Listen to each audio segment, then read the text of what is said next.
This week, I'll be discussing what I think are 5 underrated tips when throwing pots on the wheel.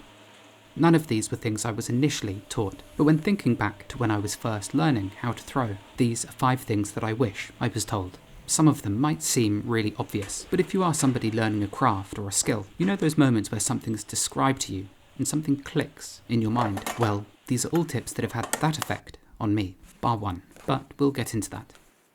Here's the rough list, but I will of course be covering each of these in much greater detail, and amending one a tiny bit too. But the first step, as this is really the foundation that makes everything hereafter easier, is properly kneading and wedging the clay. This fully blends the body, gets rid of any inconsistencies, and pops air pockets inside, both of which are things that will create hindrances when you begin centering the clay and pulling up the walls.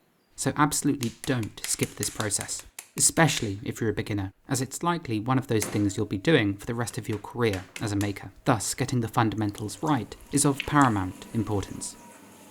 So, the first tip I want to discuss is make sure to press in fully when lifting up. What I mean by this is that when you first go to lift up the walls on the outside, you really want to make sure you press your lifting finger in to create a groove all the way around that's consistent. I don't initially think about lifting the clay up. In fact, I'm just pressing my knuckle in from the outside to create this groove. And the important thing is that you want this groove to be consistent all the way around the circumference. I press in and keep that knuckle held in place until I can see and feel the indent all the way around, until the entirety of that circle of clay has passed through my grip, and only thereafter do I begin lifting up. If, on the other hand, you pinch and lift immediately, you end up indenting one side of the walls, but not the other. This not only creates more drastic throwing rings in the pot you're making, but, depending on how quickly you're spinning the wheel, or how firmly you're squeezing your hands together, you can actually create an undulation in the pot simply by rushing the process, and not creating this careful groove initially before I begin lifting up. From the inside, my fingers are pressing out where that bump is, and then from the outside, I lift this bulge of clay up. I know this sounds really basic, but I wasn't taught this when I first started to learn, and even when I taught evening classes, I'd see beginners trying to rush this initial process, and they wouldn't set the groundworks by creating that intentional groove. Instead, they just pinch and pull up quickly, which, if not done properly, doesn't move the clay up all too much. It also means you're not pressing in material around the base which you can then lift into the walls, and you end up pinching and exerting pressure the whole way up, when in fact you can lift just by creating this groove around the bottom, which means I am applying quite a lot of pressure initially, after which, once that groove has been made, you don't squeeze your hands any further, you just lift whilst keeping them held in that position. This means you aren't pinching or squeezing the clay the entire way up, meaning there's less that can go wrong, as if your hands do slip, as you're not squeezing them together really firmly. They don't fling off and hit other parts of the pot, potentially destroying it, which again is something you often see beginners doing, especially as the hands get close to the rim. You keep pinching and you get closer to the rim, and all of a sudden there's nowhere to go. So instead of just gently releasing your hands as you get to the top, you pinch through the rim as you get to the top of your lift, distorting the rim and creating an undulation, a wavering top which you then have to correct. So, in short, much of lifting up the clay is about creating this initial groove and the bump above it. Yes, you are applying pressure to do this, but thereafter, as I lift this section up, I'm not continually pinching the walls as I lift. Instead, my fingertips and knuckle or sponge on the outside just stay in these positions, and then they're raised up together. So, to sum this first tip up, press in slowly and gradually at the bottom and create a distinct groove that travels all the way around before you lift up.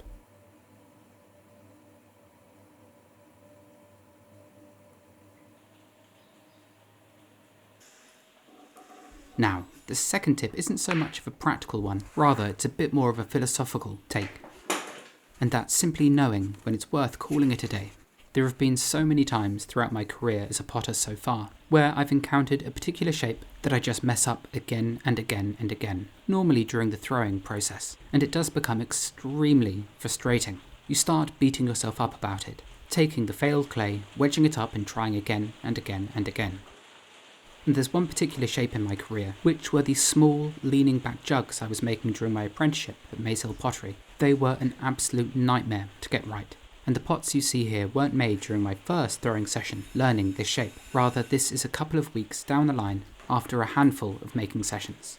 Sometimes there'd be 1 or 2 to show, or other times I'd have to trash an entire board's worth as the shapes weren't right. So, If you find yourself in a situation where you're becoming frustrated, you keep ruining pots and you're becoming angrier and angrier with yourself, just stop and either make a shape that you're much more comfortable with, which for me are just mugs or bowls, shapes that I'm really familiar with and can almost make with my eyes closed, or I just pivot entirely and do something productive like tidying up the workshop or doing some organising. Anything, essentially, that isn't failure.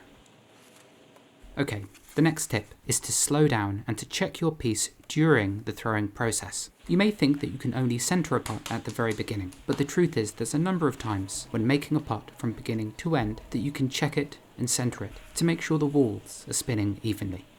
So, obviously you can centre the clay when it's in this shape, but often during the opening up process, beginners will do this step unevenly, and even if the initial lump was perfectly centred, there might be an undulation in it now.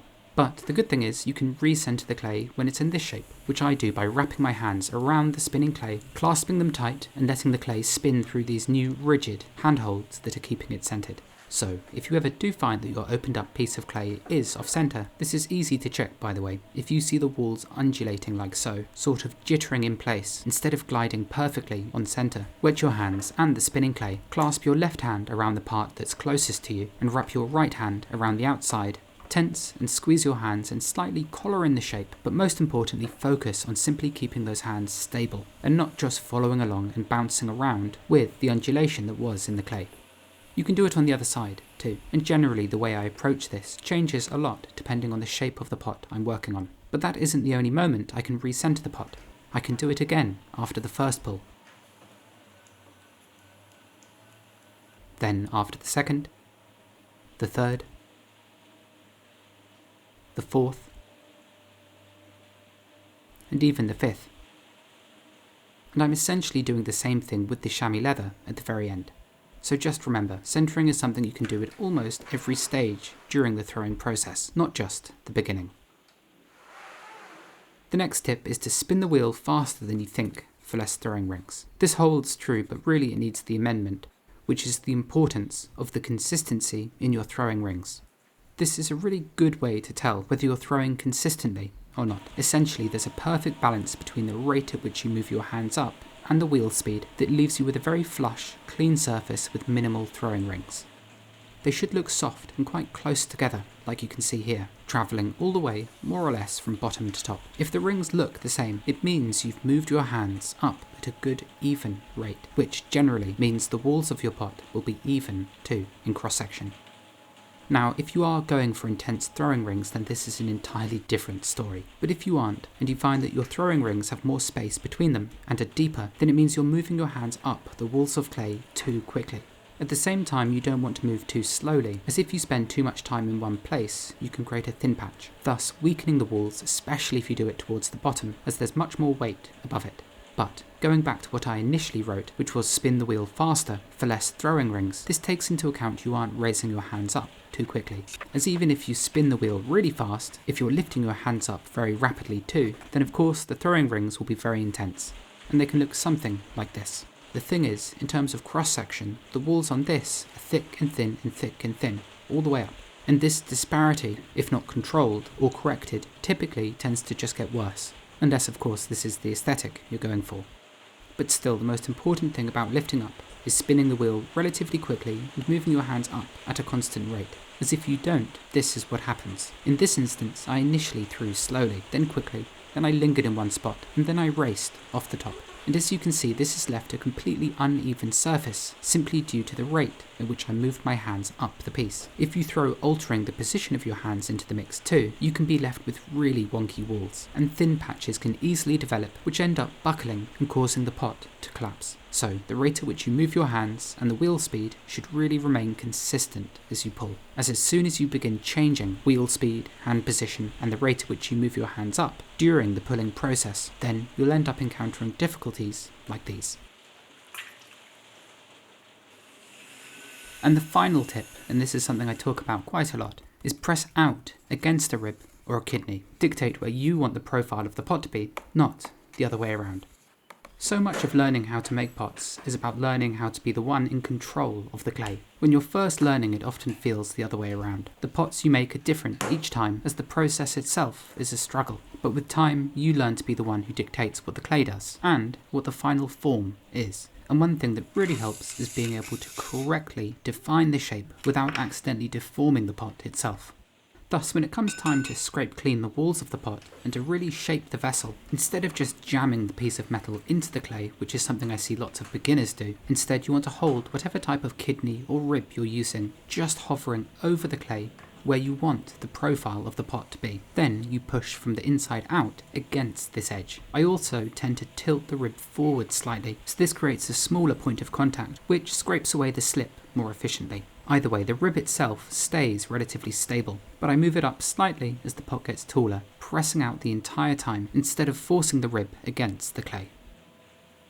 This puts far less stress on the pot, as you're exerting far less force on the object as a whole, and after a pass or two you're left with this lovely smooth surface. I've also found that it distorts the overall shape less doing it this way, as you're essentially pressing the walls out precisely where they need to be. This is a technique I use whenever I'm shaping pots. The outside hand and that metal edge is kept steady, whilst the clay from the inside is pressed out against it, and it works especially well on thinly walled pieces towards the rim, where typically the vessel becomes weaker as there's just less clay supporting it.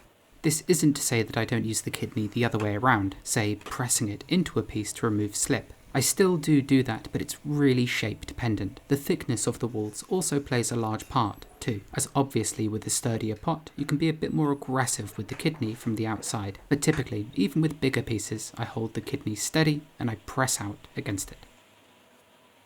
I find with smaller pieces and those with narrow necks, or even spouts, I work the other way around, but for day-to-day pieces such as bowls, mugs and vases, I never tidy up the walls by just pressing the metal in, like you can see here. Instead, a majority of the work is done by pressing the wall out against the tool. By the way, I lean towards using sharp metal kidneys and ribs, as they're much sharper and scrape away the slip more efficiently, but they come with the downside of being obviously sharper, which means if you make a mistake it tends to be worse.